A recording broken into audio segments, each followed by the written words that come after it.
बात करेंगे अपने नए टॉपिक के बारे में जो कि है आपका ओम्स लॉ। ठीक है, बहुत इंपॉर्टेंट ये लॉ है और आप इसको कई बार देखेंगे तब तक आप कंटिन्यू फिजिक्स से जुड़े रहेंगे। ठीक है ना। तो अभी हम बात करते हैं ओम्स लॉ के, इसके प्रैक्टिकल्स एप्लीकेशंस भी हैं। तो ओम्स जो थे बेटा एक साइंटिस्ट थे जिनका नाम था जॉर्ज साइमन ओम। ओके, कहाँ के थे? जर्मनी के थे, अ जर्मन फिजिसिस्ट। ठीक है, आप मैंने लिख के रखा है George Simon Ohm, a German physicist.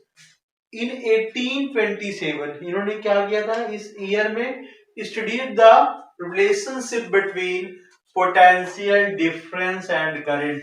इन्होंने स्टडी की थी किसके बारे में? पोटेंशियल डिफरेंस के बारे में और करंट के बारे में। ठीक है ना।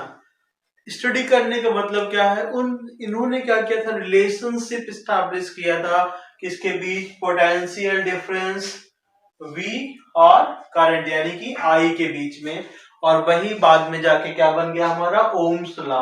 तो अगर आप डेफिनेशन की बात करते हैं ओम्स लॉ की, तो आप इसको ऐसे बता सकते हो कि the potential difference across the metallic wire, ऐसे बोल सकते हो the potential difference V across the metallic wire, क्योंकि यहाँ पे वायर की बात ही हो रही है जब करंट फ्लो कर रहा है। तो across the metallic wire in electric circuit is directly proportional to current. ठीक है, ये केस कब होगा? Current flowing through it provide the temperature remains the same. Temperature को क्या रखेंगे? कांस्टेंट रखेंगे, ये बोला इन्होंने, तब ये कंडीशन हैपेंड होती है। मतलब potential difference is directly proportional to current. This is called Ohm's law. ठीक है, तो ये डेफिनेशन हो गई। अब मैथमेटिकली जब हम प्रूफ करते हैं according to definition V directly proportional to I, when we remove the proportionality then we get another constant. वो कांस्टेंट कौन सा होगा बेटा? V इज इक्वल्स टू, यहाँ पे एक प्रोपोर्शनलिटी कांस्टेंट आ जाएगा R, आप इसको ऐसे भी लिख सकते हो V upon I is equals to R मतलब कांस्टेंट है। ठीक है,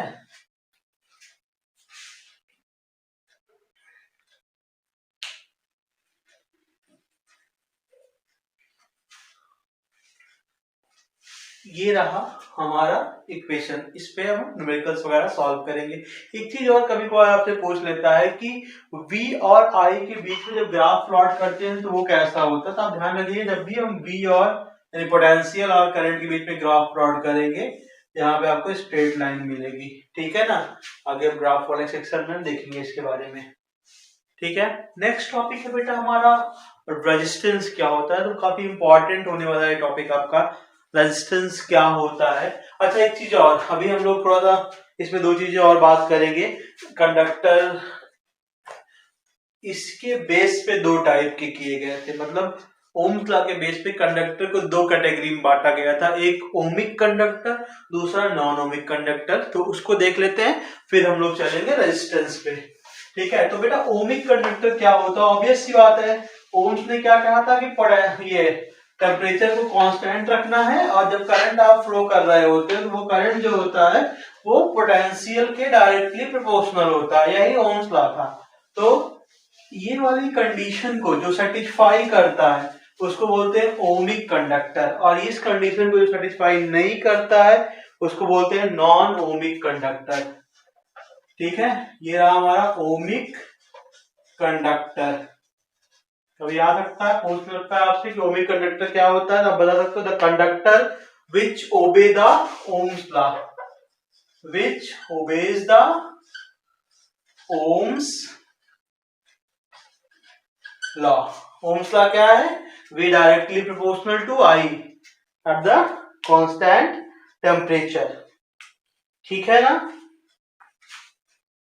एग्जांपल में आप बोल सकते हो जितने भी मेटालिक कंडक्टर होते हैं, all metallic conductors are ohmic conductor.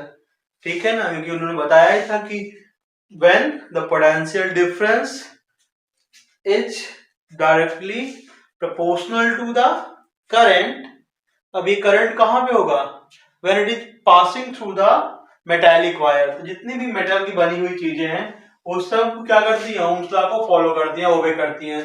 तो वे इसका एग्जांपल हो गया किसका, ओमिक कंडक्टर का। दूसरा है non ohmic conductor, non ohmic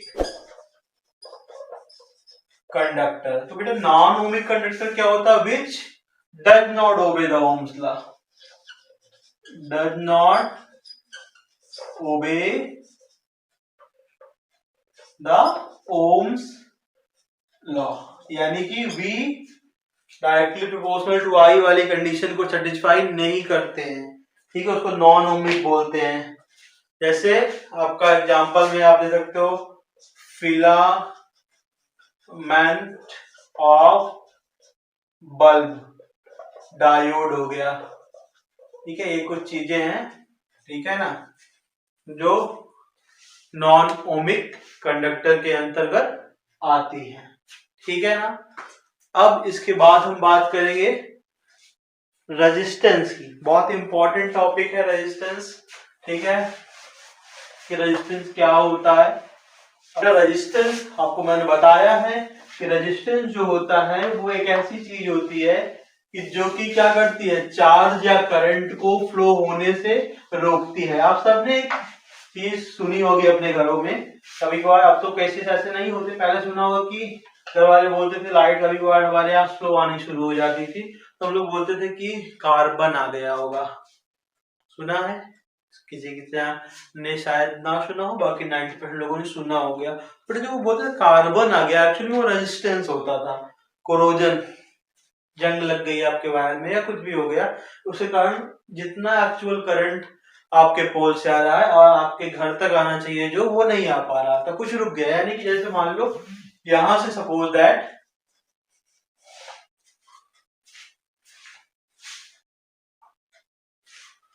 हमने दिया 40 वोल्ट का करंट और रेजिस्टेंस आ गया। अब इस रेजिस्टेंस के कारण क्या होगा, कुछ ना कुछ इसमें कंज्यूम हो जाएगा। मान लो 5 वोल्ट ये खा गया तो कितना मिला आपको, 35 मिलेगा, मतलब 40 का भी नहीं मिलेगा। ये होता है रेजिस्टेंस, यानी कि वोल्टेज ड्रॉप हो जाता है, कम हो जाता है, ठीक है। तो अब ऐसे जैसे इसको हम बताएं कैसे डेफिनेशन के टर्म में, तो रेजिस्टेंस क्या होता है, तो बताओगे आप, to resist the flow of charge. Resistance क्या होता है, resist the flow of charge, यानी कि चार्ज को फ्लो होने से रोकता है, वो क्या होता है आपका, रेजिस्टेंस होता है। Resist the flow of charge is called resistance, ठीक है ना। और इसको जो डिनोट करते हैं एक ग्रीक लेटर है, ये ओम, क्या बोलते हैं इसको हम, ग्रीक लेटर है, ठीक है।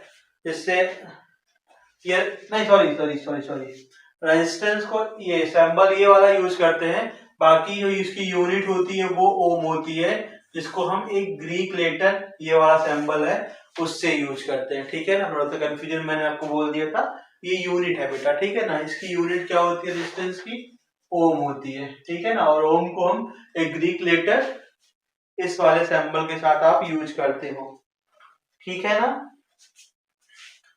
तो आप इसको ऐसे भी बता सकते हो, एक और तरीका है, अभी आपने देखा था यहाँ पे V upon I is equal to R, और R की वैल्यू क्या है, ओम है, तो 1 ohm is equal to volt की वोल्ट हो गई 1 एम्पियर, तो वोल्ट पर एम्पियर भी हो सकती है इसकी यूनिट आपकी, ठीक है ना। या आप डायरेक्टली 1 ओम ही हम वहां पे लिखते हैं, बट वोल्ट पर एम्पियर बोल सकते हो, ओके। तो होप सो आप इसको अच्छे से समझ गए होंगे। इसके बाद का टॉपिक हमारा काफी इंपॉर्टेंट है, वो है आपका स्पेसिफिक रेजिस्टेंस।